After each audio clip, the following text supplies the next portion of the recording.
Assalamualaikum warahmatullahi wabarakatuh. Waalaikumsalam. Sebelumnya saya terima kasih karena Ibu sudah mau berkenan hadir di pemanggilan saya ini sebagai parenting terhadap salah satu wali murid. Nah, di sini Ibu saya akan menerangkan bagaimana bahayanya gadget bagi anak usia dini. Nah, di sini kan saya ingin memparenting Anda wali murid mengenai bahayanya gadget untuk anak usia dini. Di era ini, dari anak-anak sampai orang tua itu kan tidak bisa lepas dari namanya gadget. Gimana pembuatan? Nah, jadi alangkah baiknya kalau dibatasi dalam penggunaan gadget, terutama untuk anak usia dini. Nah, anaknya Ibu sering nggak main gadget di rumah? Sering. Nah, sering. Nah, makanya itu Ibu, gadget itu sebenarnya berbahaya untuk anak-anak. Terus di sini ada dampaknya, itu ada beberapa dampak yang nanti jika anak itu sering melihat gadget itu dampaknya sangat berbahaya. Nah, untuk dampak yang pertama itu di sini dampaknya pada perkembangan otak, yaitu cara berpikir mereka itu terhambat. Jadi kalau anak-anak itu menonton gadget terus kan yang dipikirkan hanya itu saja, tidak bisa menerima yang baru.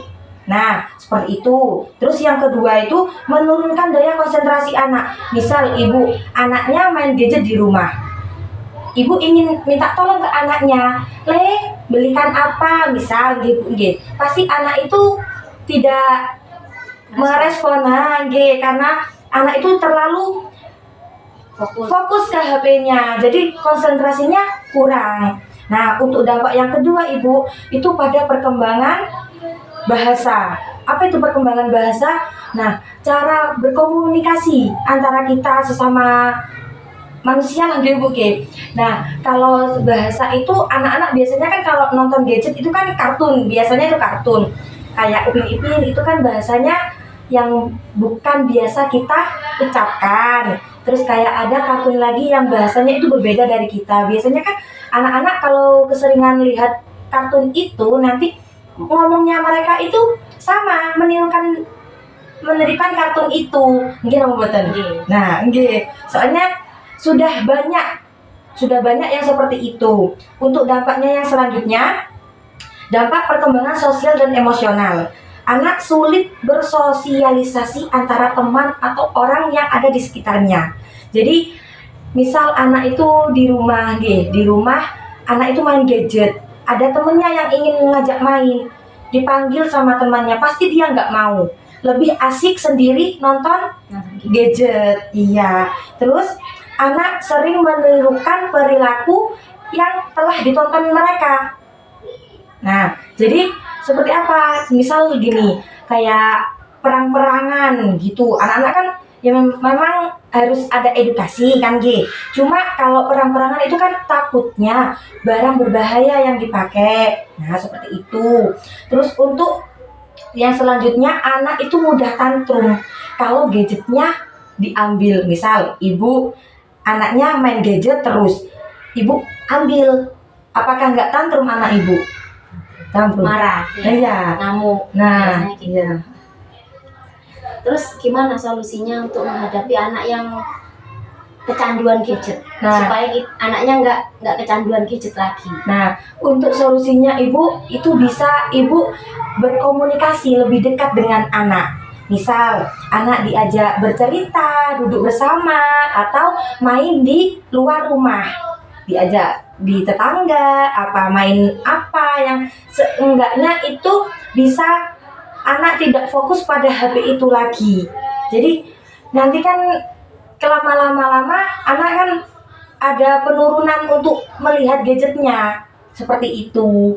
Nah, untuk yang dampak terakhir Ibu, itu dampak fisik. Yang pertama itu susah tidur. Pasti itu anak susah tidur kalau sudah main gadget. Kalau misal anak Ibu pulang sekolah megang gadget, apakah mau suruh tidur? Nggak mau, iya. Karena apa? Dia lebih asik Ibu. Lebih asik karena orang yang sudah asik dengan dunianya itu lupa dengan apa yang harus kita lakukan. Seperti itu. Jadi kan kalau kita tidurnya kurang, kan juga kasihan pada badan kita itu kan juga harus istirahat. Nah, seperti itu. Terus mata cepat lelah. Karena apa? Radiasi pada HP itu berbahaya. Contohnya seperti saya ini. Nah, saya ini dulunya juga sering main HP, makanya mata saya sekarang sakit. Karena radiasi HP itu memang jahat, kalau bisa dibilang jahat itu jahat. Apalagi untuk anak-anak. Kalau anak-anak itu kan nontonnya sampai gini. Nah, itu paling jelek.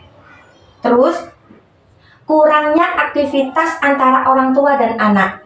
Jadi ya seperti yang saya katakan tadi, anak-anak bisa diajak main keluar, bisa diajak bercerita atau ngobrol yang untuk anak itu lupa dengan dunia gadgetnya itu. Nah, untuk yang terakhir itu merusak postur tubuh kita. Karena anak-anak itu kan tulangnya masih lunak, Ibu. Coba deh, Ibu kalau di rumah anaknya kalau nonton HP itu bagaimana? Duduk terus kan? Duduk terus nonton HP-nya sampai gini. Nah, karena tulang anak-anak itu masih muda, itu biasanya akan merusak tulang. Jadi memang sekarang belum terlihat, tapi esok di tuanya itu pasti terlihat dampaknya. Begitu. Nah, terus kurangnya aktivitas fisik yang akan mengakibatkan obesitas. Seperti apa? Karena kalau anak-anak nonton gadget itu kan duduk terus nih, Bu. Duduk terus kayak makanan, minuman sudah ada di sampingnya. Jadi kan anak nggak bergerak. Apalagi kan tubuh kita ini harus mengeluarkan keringat sebenarnya kan. Nah, jadi nanti anak itu kalau duduk terus nggak ada aktivitas, kan biasanya duduk tidur itu akan mengakibatkan obesitas. Nah, seperti itu. Nah, Terus solusinya gimana, Bu? Nah, untuk solusinya di sini, Bu, ada banyak ya. Untuk yang pertama itu pembatasan waktu untuk menonton gadget. Jadi, menerapkannya aturan no gadget sebelum tidur, saat makan, dan sekolah. Seperti kalau kamu belum tidur, nggak mau tidur, gadget nggak Ibu kasihkan. Nah, jadi anak kan, oh ya, kalau aku tidur berarti nanti dikasih gadget. Kalau aku nggak tidur, nggak dikasih. Jadi seperti itu. Terus kalau makan, anak-anak itu biasanya kalau makan kan sambil nonton. Ibu kasih pengarahan juga. Nah, kalau makan itu jangan sambil nonton gadget. Nanti makanan yang kita makan itu nggak masuk ke dalam perut kita, nggak ada nutrisi yang masuk. Tuh, kan iya nggak? Misal kan kalau sambil nonton itu nggak kerasa, makan itu nggak kerasa kan, Bu, niku. Terus dan sekolah. Jadi kalau di sekolahan itu nggak boleh main gadget. Terus kalau kamu nggak mau sekolah, misal anaknya nggak mau sekolah, jadi kalau kamu nggak sekolah, gadgetnya nggak tak kasih sama Ibu. Seperti itu. Nah, untuk yang kedua itu maksimal dalam sehari itu hanya 3 jam. Misal pagi 1 jam sebelum sekolah, itu boleh 1 jam aja cuma, Bu. Terus siang 1 jam setelah tidur. Terus yang ketiga itu sore atau malam. Jadi harus ada batasan waktu untuk gadget itu. Nah, untuk solusi yang kedua itu dampingi anak ketika main gadget. Untuk apa? Karena anak itu tidak mengerti tontonan yang layak dilihat sama yang tidak dilihat.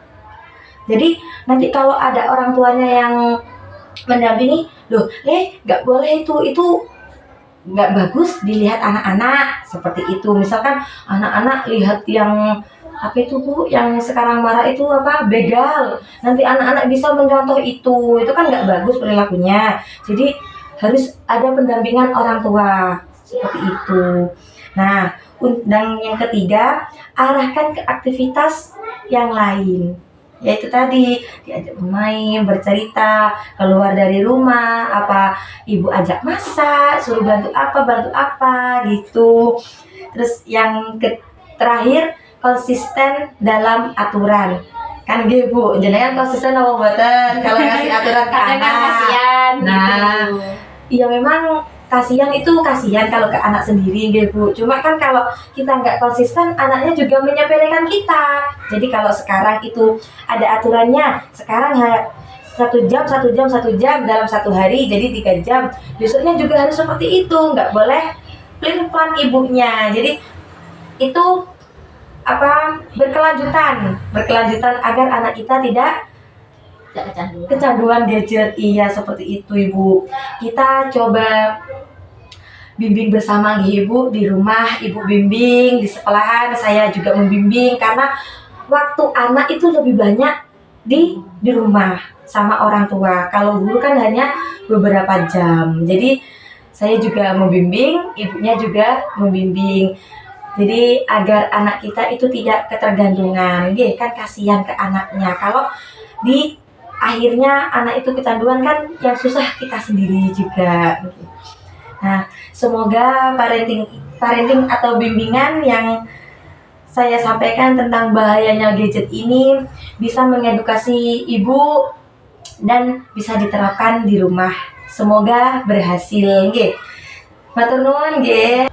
Wassalamualaikum warahmatullahi wabarakatuh.